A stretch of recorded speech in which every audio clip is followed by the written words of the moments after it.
नमस्कार। जवाब तो देना में आप सभी का स्वागत है। मैं हूं अवधेश मिश्रा। आज हम बात करेंगे छत्तीसगढ़ के सियासी संग्राम की।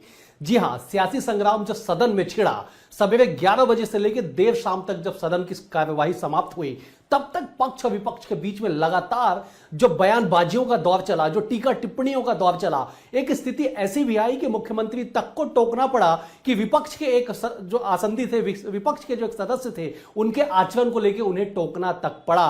तो कुल मिला के यह है कि छत्तीसगढ़ मानसून सत्र का ये अंतिम सत्र है, मौजूदा सरकार के कार्यकाल का अंतिम सत्र माना जा रहा है। और ऐसे में पक्ष हो या विपक्ष हो, दोनों है इस 4 बैठकों वाले सत्र का भरपूर लाभ लेना चाहती है। कारण यह है कि विधानसभा का चुनाव है। विधानसभा के चुनाव में विपक्ष सरकार की जितनी कमियों को भुना के, जितनी कमियों को बता के धरातल पे जाएगी, उन्हें इतना लाभ होगा। ठीक उलट सत्ता पक्ष चाहती है कि हर एक मिनट पे अपने पिछले पौने 5 साल के कार्यों के विकासों को बता के वो जनता के बीच में जाए। तो कुल जमा ये कि पक्ष और विपक्ष दोनों ही इस सत्र का भरपूर लाभ लेना चाहते हैं। और यही वजह है कि छत्तीसगढ़ के मानसून सत्र में जो लगातार सियासी संग्राम है वो छिड़ता जा रहा है। हमारे साथ मेहमान भी जुड़े हैं, उनसे भी बातचीत करेंगे, लेकिन सबसे पहले आप देख लीजिए ये खास रिपोर्ट।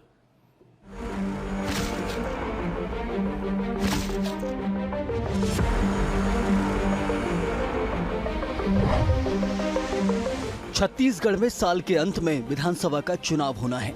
चुनाव से पहले इस मानसून सत्र का लाभ पक्ष विपक्ष दोनों ही लेना चाहते हैं।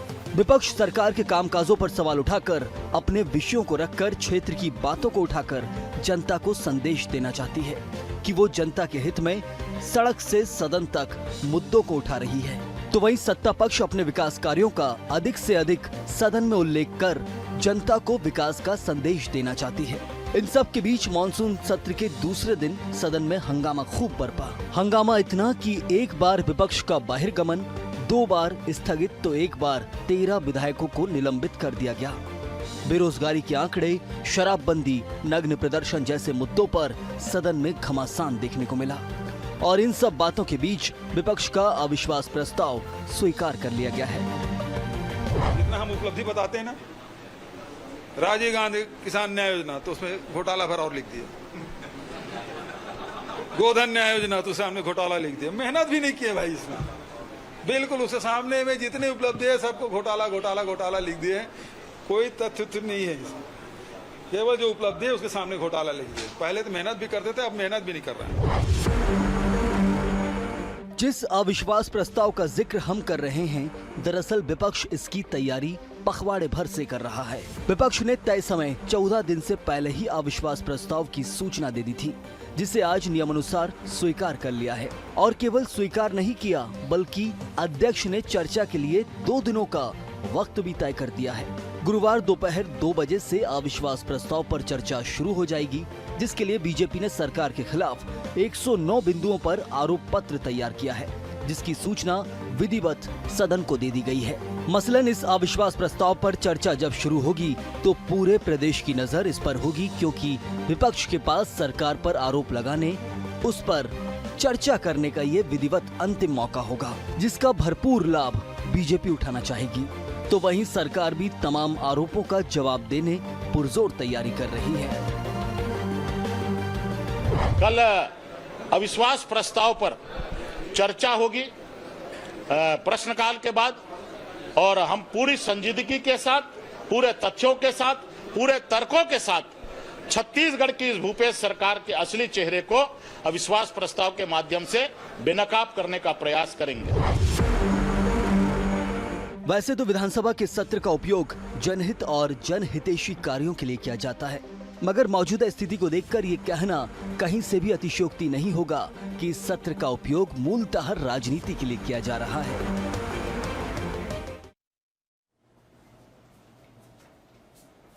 तो आपने देखा कि किस तरह से सदन में सियासी संग्राम छिड़ा हुआ है। अब हम इस पूरे मसले पे आधे घंटे तक चर्चा करेंगे। हमारे साथ 2 बेहद ही खास मेहमान जुड़े हुए हैं। कांग्रेस की ओर से डॉक्टर विनय जायसवाल जुड़े हुए हैं, वरिष्ठ विधायक हैं, और वहीं दूसरी तरफ बीजेपी से रजनीश सिंह जुड़े हुए हैं, ये भी बीजेपी के कद्दावर नेता और वरिष्ठ विधायक है। आप दोनों का बहुत स्वागत है। मैं सबसे पहले सवाल विनय जी आपसे करूंगा, क्योंकि आप सत्ता पक्ष में है, जवाबदेही आपकी है, इसलिए मैं भी पहला सवाल आपसे ही पूछूंगा कि क्या लगता है आज जो सदन में दिन भर की तस्वीरें निकल के आई, क्या अविश्वास प्रस्ताव में बोलने से पहले यह रिहर्सल इसे मान के चला जाए? जी अवधेश जी, निश्चित रूप से महत्वपूर्ण जो पूरा चर्चा था उसको भारतीय जनता पार्टी के जितने भी हमारे लीडर हैं इन्होंने एक रिहर्सल के तौर पर इसको निकाल दिया।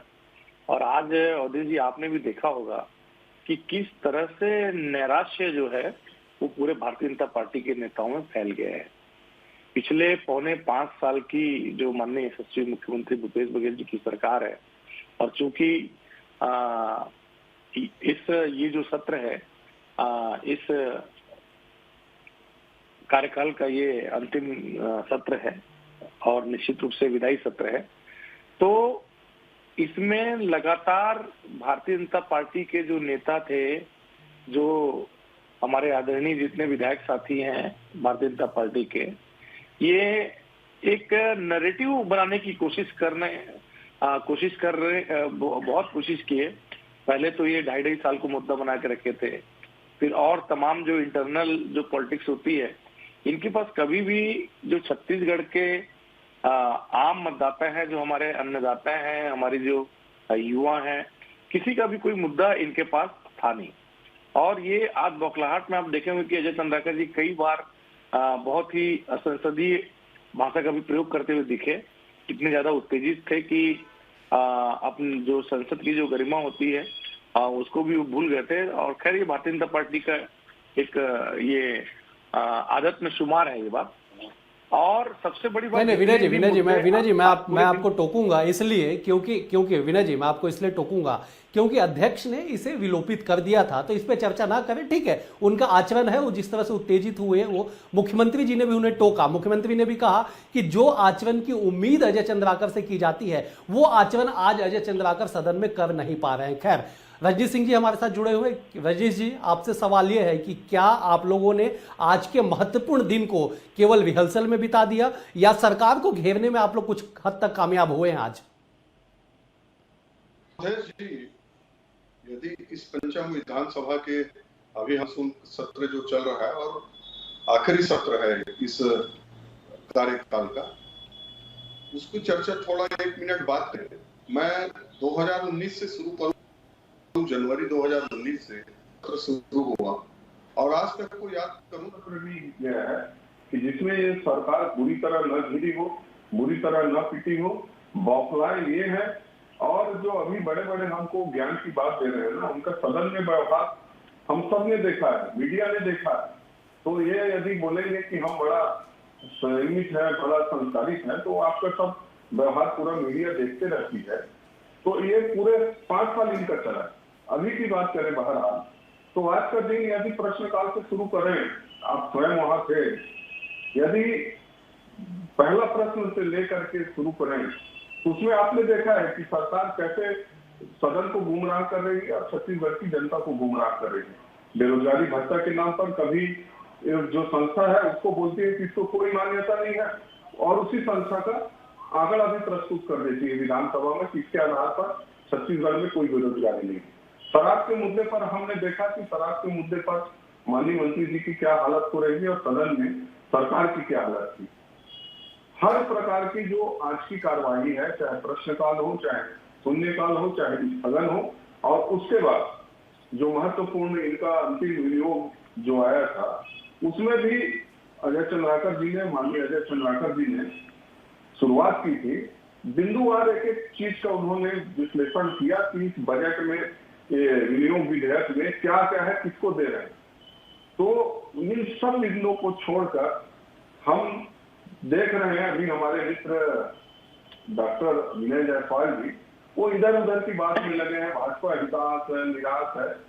जायसवाल जी, अंतिम सत्र हो गया है और जिस तरह के व्यवहार आप लोगों ने आज किया और प्रतिदिन करते हैं, आप अपने व्यवहार को देख लीजिए, अपने मतलब अपने सदस्यों की, सरकार की सदस्यों की। जो कल शर्मनाक घटना हुई है छत्तीसगढ़ में, जो सब छत्तीसगढ़ को शर्मसार कर रही है, पूरे भारत नहीं बल्कि विश्व में इसकी चर्चा है। उस बात पर जब बहस हो रही थी, हम मांग कर रहे थे कि उनके साथ न्याय किया जाए, दोषियों के खिलाफ कार्रवाई की जाए, तो आप उसमें सब उठ के उनको उल्टा सीधा बोल रहे थे। छत्तीसगढ़ पूरा देख रहा है हमारे अनुसूचित जनजाति के भाइयों को, अनुसूचित जाति के भाइयों को जिस तरह से आप लोगों ने ना सदन में आज व्यवहार किया है, पूरा मीडिया देख रहा था, पूरा छत्तीसगढ़ देख रहा है। और आने वाले समय में आपने जो बातें वहां की है, उन बातों का जवाब छत्तीसगढ़ की जनता देगी। विधानसभा चुनाव में जाएंगे ना 2 महीने में, अभी अपने क्षेत्र में जाएंगे ना। रजनीश जी, मैं आपको इसलिए टोकूंगा। आपने कहा कि महत्वपूर्ण विनियोग विधेयक पे जब आप लोगों ने चर्चा किया, उस वक्त सरकार के पास जवाब देने के लिए बात था नहीं, मुख्यमंत्री ने उस पर अंतिम में जवाब दिया। लेकिन मेरा एक सवाल यह है और एक आम जनमानस में सवाल तैर रहा है कि विनियोग विधेयक जैसे महत्वपूर्ण चर्चा में आपके बृजमोहन अग्रवाल शामिल नहीं होते हैं, शिवरतन शर्मा शामिल नहीं होते हैं, डॉक्टर रमन सिंह शामिल नहीं होते, तो जो आपके बड़े कद्दावर चेहरे हैं उन्होंने क्यों भाग नहीं लिया आज? देखिए अवधेश जी, इसमें समझने वाली बात है, पहला इस विनियोग विधेयक में कोई ऐसा चीज नहीं है कि हमारे बड़े बड़े नेता उसमें बोले, कुछ था ही नहीं। क्या है उसमें, देख के बताइए। माननीय मुख्यमंत्री जी ने जो भेंट मुलाकात में घोषणा की है, कोई उसमें शामिल नहीं है। जो दिए हैं चुनावी दृष्टि से, राजू मितान क्लब बेरोजगारों को दे रहे हैं, जो छल कपट करके 16,40,000 बताते हैं, दे रहे हैं 20,000, 30,000, 40,000 को। तो उनके लिए प्रावधान किए हैं, वो भी मिलेगा नहीं मिलेगा। तो बजट में ऐसा क्या था कि हमारे वरिष्ठ नेता सब भाग लें? हमारे 3-4 नेताओं ने भाग लिया है। माननीय अजय चंद्राकर जी ने, माननीय हमारे नेता प्रतिपक्ष नारायण जी चंदेल जी ने, माननीय कृष्णमूर्ति गांधी जी ने, सौरभ जी ने, और इतनी बातें उसमें सब कही है कि सरकार के पास कोई जवाब नहीं, उसका कोई जवाब नहीं दिए। सिर्फ बिल्कुल जवाब ले लेते विनय जी, क्या सरकार के पास कोई जवाब था नहीं, या विनियोग में ऐसी कुछ बातें थी नहीं जिसमें विपक्ष के तमाम बड़े नेता शामिल हो सके? विनय जी देखिए अवधेश जी की जब विपक्ष किसी चर्चा में भाग न ले, खास करके विनियोग जैसे महत्वपूर्ण विषय जब आता है, तो आप समझ लीजिए कि विपक्ष की क्या स्थिति है। और अभी जिस तरह से ये बात कर रहे थे, सुन लो रजनीश जी, मैं तो आपको सुन रहा था आराम से, मेरे को भी सुन लो। जिस तरह से अभी ये बात कर रहे थे, एक शर्मसार कर देने वाली जो घटना छत्तीसगढ़ के इतिहास में अब पहली बार हुई है।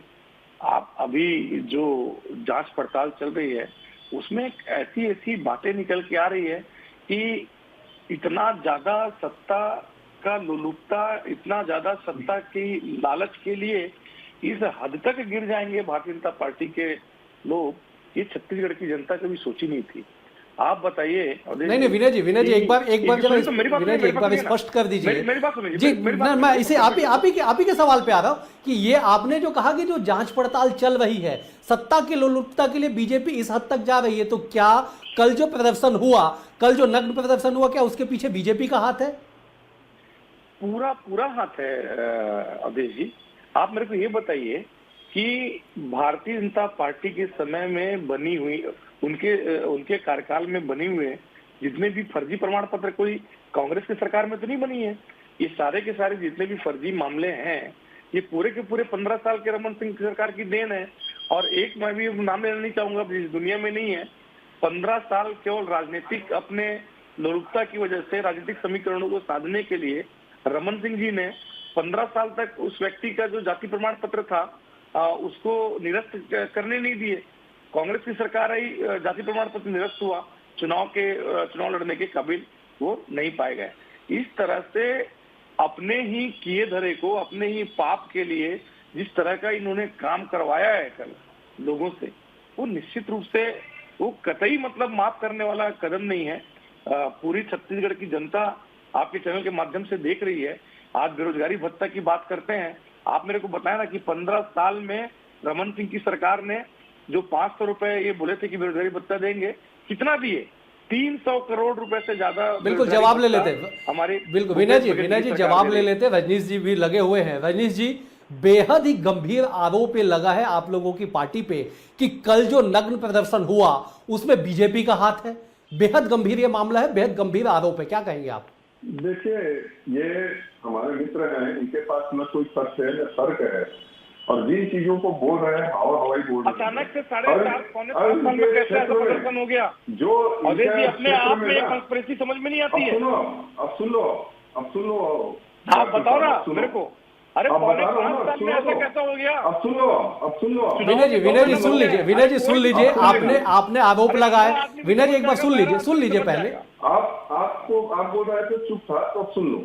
आपने कहा एक मुख्यमंत्री, अरे नाम भी ले देते ना, बताते आपके आका थे। छत्तीसगढ़ में जब सरकार बनी ना तो बड़े बड़े ढोल। अच्छा, आप दोनों को उन नेता का नाम लेने में गुरेज है। मैं नाम ले देता हूं कि अजीत जोगी के जाति को लेके जो विवाद चला, उस विवाद का आप लोग जिक्र कर रहे हैं। वो कर रहे हैं ना। अब आगे रजनीश जी आप अपनी बातें पूरी कर लीजिए। 15 साल तक इसको नाम नहीं ले पा रहे हैं। और दूसरी 15 साल तक उसको पूछते हैं। उसको मुख्यमंत्री तो आपने बनाया था। अरे एक प्रमाण प्रमाण पत्र की तो जांच नहीं लिया था। अरे उस समय जब वो मुख्यमंत्री बनाए और बड़े बड़े ढोल ताशे के साथ जुलूस निकाले कि छत्तीसगढ़ में हमने आदिवासी को पहला मुख्यमंत्री बनाया, आप ही के नेता थे, उनके परिवार के लोगों का विधायक बनना राष्ट्रीय स्तर पर हो रहा है। रजनीश जी, विनय जी, आप दोनों से मैं निवेदन करता हूं, हम लोग विषयांतर हो रहे हैं। आज हमारे विषय का डिबेट का टॉपिक अजीत जोगी की जाति कतई नहीं है। आज हम चर्चा कर रहे हैं विधानसभा के सत्र पे। अंतिम विधानसभा का सत्र है, 2 बैठकें हो चुकी है, केवल 2 बैठकें बची हुई है। कैसे आप लोग इस्तेमाल करेंगे, इस पर चर्चा करेंगे तो शायद कुछ कंक्रीट निकल के आ पाएगा। विनय जी आपसे मैं कहना चाहूंगा, रजनीश जी आप भी जुड़े हुए हैं, विषय पे आ जाइए। इनको जवाब देना पड़ेगा। दूसरी बात इन्होंने देखिए कि 15 साल से इनका चल रहा है फर्जी प्रमाण पत्र का, अब 4.5 साल हो गया, इसका जवाब दो। भारतीय जनता पार्टी ने घोषणा नहीं किया था कि हम बेरोजगारों को बेरोजगारी भत्ता 2500 देंगे, शराबबंदी करेंगे, ये करेंगे, वो करेंगे। अब विदाई होने वाली है, धूमधाम से विदाई होने वाली है इस सरकार की। अभी आपको जवाब देना है कि आपने क्यों नहीं किया।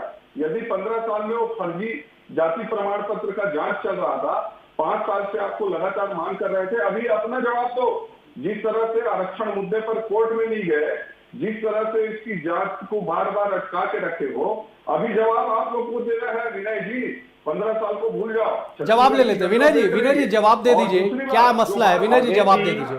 केवल आप ये बता दीजिए, केवल हमारे रवि जी बता दें इस बात को, इसको कि बताएंगे 2 महीने बाद इलेक्शन होने वाला है।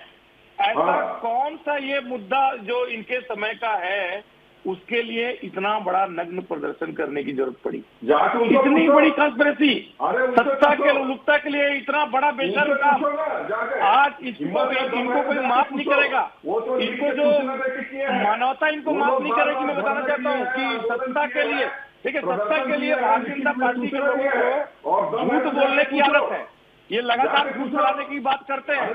9,000 करोड़ रुपए का कर्जा माफ किए, उसमें ये बोलते हैं कि भ्रष्टाचार हुआ।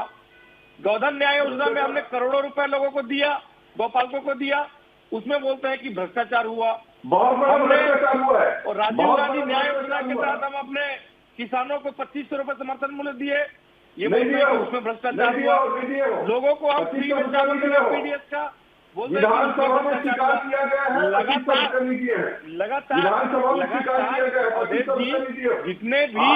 जितने भी जन उपयोगी काम कांग्रेस की सरकार कर रही है उसमें लगातार भ्रष्टाचार का आरोप लगाना, और जब इनका ये सब कोई भी काम नहीं आ रहा है तो इतना ज्यादा दंगा प्रदर्शन कर।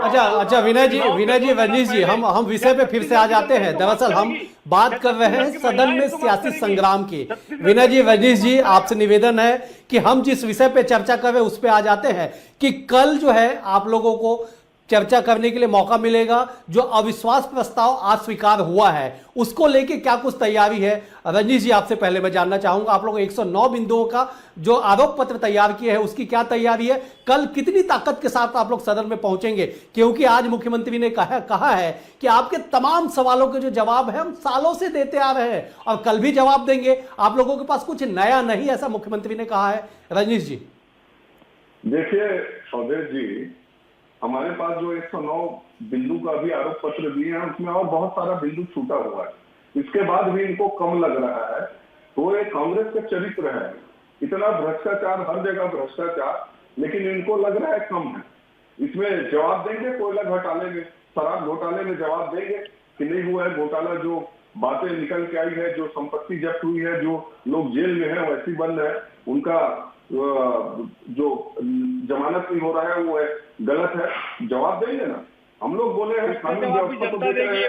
अभी रेत में अवैध रेत के कारण 3 बच्ची मेरे विधानसभा में उनका देहांत हो जाता है डूब के। तो तमाम ऐसी चीजें हैं जिनमें इन्होंने सिर्फ और सिर्फ छत्तीसगढ़ के लोगों को छला है, धोखा दिया है। और उन तमाम बिंदुओं पर हमारे तैयारी के बारे में वो माननीय हमारे डॉक्टर साहब जानते हैं, हमारे 13 विधायक सब ऐसे हैं कि एक 1.5 घंटा पूरे तथ्य तर्क के साथ और फैक्ट चीजों के साथ, इनके जैसा हवाई नहीं। कोई बोलता है जीएसटी का हमको 55,000 करोड़ पाना है, कोई कुछ बोलता है, तो इनके जैसे जो मन में आए बोल दो। तो इनके जैसा हमारे बिल्कुल वैजनीश जी, इस बात से छत्तीसगढ़ की जनता भी सहमत है कि आप लोगों की संख्या भले ही सदन में 13 हो, लेकिन आप लोग जिस दमदारी के साथ अपनी बात रखते हैं वो विपक्ष के तौर पे बेहद ही सकारात्मक संदेश वो जा रहा है। खैर विनय जी, सवाल यह है कि आप लोगों के खिलाफ 109 बिंदुओं पे आरोप पत्र बीजेपी ने तैयार किया है। क्या आप लोग तैयार है जवाब देने के लिए? क्या आप लोग सदन में घिरेंगे, आरोपों में फंसेंगे आप लोग? सीधा सवाल है आपसे। अवधेश जी, आरोप पत्र नहीं है, ये भाजपा का अपने आप को बचाव पत्र है। अब जनता को क्या दिखाएं? अब 109 बिंदु में कुछ भी बना दो, ये घोटाला हुआ, ये घोटाला हुआ। अरे घोटाला कहाँ हो रहा है, कैसे हो रहा है, ये तो पूरा देश देख रहा है कि किस तरह से बड़े बड़े जो राफेल से लेके और जो सेल कंपनियों से जो बड़े बड़े घोटाले हुए हैं। ये कहने की बात नहीं है कि किस तरह से पनामा पेपर का घोटाला। विनय जी, आप फिर कहाँ चले गए? आप राफेल में चले गए, फिर कोलगेट का जिक्र किया जाएगा, फिर तमाम तरह के घोटाले हैं। आप कहाँ चले? आप छत्तीसगढ़ में आइए ना विनय जी। को भूल गए क्या? नान घोटाला को भूल गए क्या? अरे इनके घोटालों की लंबी फेरी, और ये तो अभी जो बात कर रहे हैं, एक भी कोई इनके पास प्रमाण नहीं है, एक भी इनके पास प्रमाण नहीं है। और केवल हवाई किले बनाने का काम जो है भारतीय जनता पार्टी कर रही है। अभी तक एक भी कोई ऐसे आरोप जो इन्होंने लगाए हैं उसको ये साबित नहीं कर पाए। नहीं हो रहा है, उसके बाद भी सबूत है। आप जो आरोप लगा रहे हैं उसमें कोई सबूत नहीं है। 5 साल से सरकार में हो, लगभग धूमधाम से विदाई होने वाली है, कुछ कर नहीं पाए। और आपके खिलाफ जो लगा हुआ है ना, वो सिर्फ आरोप नहीं है। बहुत लोग जेल में हैं, बेल में हैं, आना जाना, इधर उधर भाग दौड़, संपत्ति अटैक, सब चीज तो हो गया। और क्या सबूत चाहिए? छत्तीसगढ़ की जनता नहीं समझ रही। विनय जी, गंभीर सवाल है। क्या होता था कि पहले सुन लीजिए रवि जी, पहले पाकिस्तान और भारत का जब मैच होता था ना जी, जियाउल हक के टाइम में, और जी भारत और पाकिस्तान का बिल्कुल बोलिए ना था ना, भारत पाकिस्तान का जब क्रिकेट मैच होता था उस समय जियाउल हक राष्ट्रपति थे, हम लोग छोटे थे। तो उस समय पूरे देश में एक बात प्रचारित होती थी कि पाकिस्तान टीम में 11 प्लेयर नहीं खेलते हैं, 13 प्लेयर खेलते हैं। उस समय 3rd अंपायर नहीं था, उस समय 2 अंपायर होते थे। तो ये जो भारतीय जनता पार्टी के लोग हैं, जिनको लोकतंत्र के ऊपर तो कोई इनका भरोसा है नहीं, क्योंकि ये अलोकतांत्रिक लोग हैं, गुड़सेवादी लोग हैं। तो ये अभी जो सत्ता पा गए हैं, केन प्रकार कैसे करके भी जनता को बेवकूफ बना के, उनको दिग्भ्रमित करके, अभी इनका विनय जी एक उदाहरण हम अपने दर्शकों को भी बता देते हैं कि दरअसल विनय जी जो भारत पाकिस्तान मैच का उदाहरण दे रहे हैं, उसी से कमोबेश जुड़ता हुआ छत्तीसगढ़ में भी एक बड़ा ही फेमस कहावत रहा है कि जब भी विपक्ष में सरकार रही है, या मतलब ये मान लिया जाए कि जब भी जो है वो पिछली सरकारों का जिक्र कर लिया जाए, तो हर बार ये कहा गया है कि 14वें मंत्री के रूप में जो है वो नेता प्रतिपक्ष काम करते हैं। ये भी कहावत छत्तीसगढ़ में है। देखिए अवधेश जी, क्या है कि ये जितने भी बताया ना कि ये अंदर है, ये बाहर है, इनके ऊपर कार्रवाई हो रही है, ये तो खैर बात का विषय है। बहुत सारी चीजें आई थी कि 2G 4G कितने सारे घोटाले हो गए। आपको भी पता है कि वो कोई भी घोटाला ये साबित नहीं कर पाए। और अभी जो इनकी टीम खेल रही है अंपायर के रूप में, जो ये ईडी आईटी और सीबीआई के जो उपयोग कर रहे हैं, आने वाले समय में ये बड़ा खुलासा इनके बातों का होगा। सब न्यायालयीन बातें नहीं करना चाहिए, ये तो टिप्पणी कर दे रहे हैं। ये तो न्यायालयीन बातें हैं, जांच की बातें हैं। जी आप भी विधानसभा के माध्यम से करते हैं, आप संवैधानिक। बिल्कुल देखिए वैनिश जी विनय जी, समय की पाबंदी है, वरना ये चर्चा भी लंबी चल सकती थी। बस 5-5 सेकंड का आप लोगों का एक अंतिम मैं वक्तव्य इस पे चाहूंगा कि क्या कल के लिए बीजेपी तैयार है? वैनिश जी, सरकार को घेरने के लिए बिल्कुल चुनाव से पहले? बिल्कुल अवधेश जी तैयार है और हर मुद्दे पर इनको घेरते आए हैं। कल भी देखिएगा, कल परसों में सरकार को हम इतना छत्तीसगढ़ में इनकी करनी और कथनी का अंतर को बताएंगे, छत्तीसगढ़ की जनता जान चुकी है। और कल के बाद विनय जी आपका फाइनल कमेंट, विनय जी आपका फाइनल कमेंट, क्या आप लोग जवाब देने के लिए तैयार हैं? कि आज का दिन आते आते जिस तरह से घोषणाओं का अंबार लगा है, जितने भी लोग बचे हुए थे सारे के सारे लोग आज पटाखे फोड़ रहे हैं। और जो 75 पार का जो नारा है, इस बार ये एक संख्या में रहेंगे, आप देख लीजिएगा, मैं आपको बोल रहा हूँ। आज आप चैनल की बात को याद रखिएगा, दिसंबर में हम लोग बात करेंगे। चलिए समय की पाबंदी है, समय की पाबंदी है। विनय जी, रजनीश जी, आप दोनों हमारे साथ जुड़े, आपने अपना कीमती वक्त दिया, आप दोनों का बेहद शुक्रिया।